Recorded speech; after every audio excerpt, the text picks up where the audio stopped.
کہ وہ چنیوٹ میں بڑے مشہور تاجر ہیں اور مذہبی رہنما. بھی ہم پچھلے دن ایک چنیوٹ پہ پروگرام کیا تو کسی نے کہا کہ ان کا اپنا بزنس ہے، ہوٹل ہے، پتہ نہیں کیا نام لکھا ہوا تھا ہوٹل کا، تو بہت بڑی کاروباری شخصیت ہے.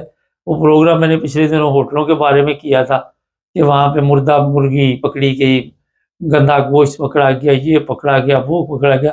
تو کامرس میں کسی صاحب نے لکھا، میری علم میں نہیں تھا کہ ان کا ہوٹل ہے کوئی وہاں پہ. میرے ذہن میں تھا کہ سارا دن یہ پتہ نہیں یہی جو ان کا کام ہے، دین کا کام ہے، اسی پہ لگے رہتے ہیں، جس کے مطابق آج تک پاکستان نہ چل سکا اور جس شہر میں یہ رہتے ہیں وہ بھی شہر نہ چل سکا. تو اس دن مجھے پتا چلا کہ نہیں، ان کا اپنا بزنس بھی ہے. بات اصل میں جو بتانے کی ہے وہ آپ کو سمجھانے کی ہے کہ جو مذہبی رہنما پاکستان میں جتنے بھی تھے، انہوں نے قوم کی تربیت کا جو بیڑا گرک کیا، اس کے یہ رزلٹ نکل رہے. یہاں پہ آپ کوئی بھی پروگرام دنیا میں دیکھ لیں، وہاں پہ آپ نے جو تربیت کی اس کے مطابق سسٹم چلتا ہے. میں نے کل بھی آپ کو کوریا کی مثال دی تھی یا اس کی دی تھی جاپان کی. تو وہاں کیونکہ سستی شہرت حاصل کرنے کے لیے ڈرامے نہیں کیے جاتے، سستی شہرت حاصل کرنے کے لیے اپنے آپ کو جو کچھ، جس طرح ہمارے لیڈر، جس طرح سیاسی لیڈر آج کا مریم بھی اسی کام پہ لگی ہوئی ہے. وہ سمجھتی ہے کہ میں لوگوں کے دماغوں میں اس طرح شاید حکومت کر سکوں گی، مگر اس سے میرا خیال ہے کہ لوگوں کا کوئی تعلق نہیں. الٹا لوگ لان تانی کرتے ہیں کہ یہ اپنی مارکیٹنگ کرنے کے لیے کیا کیا حربے استعمال کرتی ہے.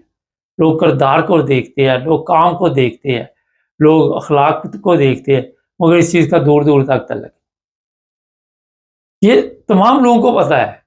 اگر وہ جو اسپیکر مقرر ہوئے ان کو بھی پتا ہے کہ میں بھی کس طرح یہاں تک پہنچا ہوں. اصل جو بات ہے وہ میں آپ کو بتا رہا ہوں. الیاس چنیوٹی کو بھی پتا ہے میں کس طرح یہاں تک پہنچا ہوں. سب کو اس ایک دوسرے کا پتا ہوتا ہے.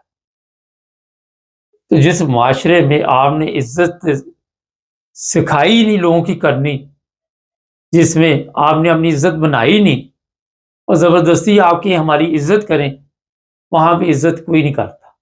ہاں، آپ ظلم کریں، آپ جبر کریں، آپ کسی سے زبردستی سوشل میڈیا پہ بیان دلوا لیں. آج کل ایک اور پتہ نہیں کس شہر میں وہ قرآن مجید رکھ کے وہاں پہ لوگوں سے بیانات لے رہے ہیں. وہ چرس بیچتا تھا، منشیات، آئندہ میں یہ کاروبار نہیں کروں گا، اور مولانا صاحب ان سے حلفیہ بیان لے رہے قرآن مجید. مولانا صاحب کو اتنی عقل نہیں کہ پہلے ان کا کردار دیکھے. آپ نے ان کے سامنے قرآن لا کے رکھ دیا، پہلے ان سے پوچھو کہ یہ قرآن مجید پہ آپ قسمیں، ایک بندہ نہیں بے شمار ہیں، آپ اس پہ قسمیں کھا رہے ہیں. آپ کو قرآن مجید کا پتہ ہے؟ آپ نے کبھی بھی قرآن مجید پڑھا ہے؟ کبھی آپ نے قرآن مجید کا ترجمہ پڑھا ہے؟ یہ چیزیں بڑی ضروری ہے. جب آپ کو پتہ ہی نہیں، وہ ایک چرس بیچ رہا ہے، ایک منشیاتی چرس پی رہا ہے، اس کو آپ کہہ رہے ہیں یہ قرآن پہ حلف دے دو. آپ یہ جہالت ہے نا. یہاں پہ مولانا صاحب کی بھی جہالت ہے. یہ سوچنے کی بات ہے کہ جس چیز کا آپ کو علم نہیں ہے، جیسے ہمارے سیاستدانوں کو سیاست کا علم نہیں ہے، ان کے نزدیک سیاست جو ہے وہ جھوٹ ہے. علماء کے یہ نہیں پتا کہ اسلام کیا ہے، ان کے نزدیک یہ ہے کہ یہ ایک تجارت ہے، اس کو جتنے اچھے رنگ سے ہم پیش کریں وہ کر سکتے ہیں. میں آج ایک ویڈیو دیکھ رہا تھا، میں اتنا میرا دل خراب ہوا. وہ جوس کا ڈبہ تھا، اس میں سے پتہ نہیں چھپکلی کیا وہ بچے نے پیا، طبیعت خراب ہوئی.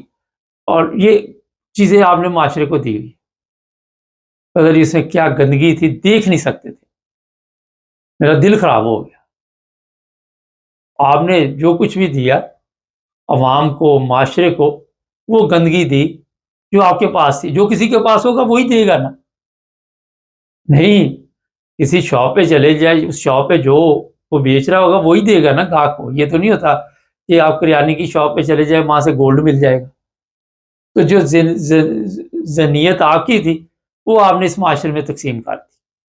اب وہ آپ کے ساتھ کھڑا ہو کے سلام لے، وہ بیٹھ کے لے، اس کو آپ کی کرتوتوں کا پتہ ہے، آپ کو اس کی کرتوتوں کا پتہ ہے، وہ بھی 2 نمبر، آپ بھی 2 نمبر.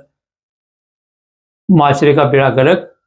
اور آپ کا یہ کہنا ہے کہ ہم اسلام کے ٹھیکیدار، ہم نے اسلام کی خدمت کی، ہم نے جناب اسلام کی خدمت کے لیے پاکستان میں رات دن محنت کی، اس محنت کے رزلٹ آپ کو مل رہے ہیں، اس محنت کے نتائج سامنے آ رہے ہیں۔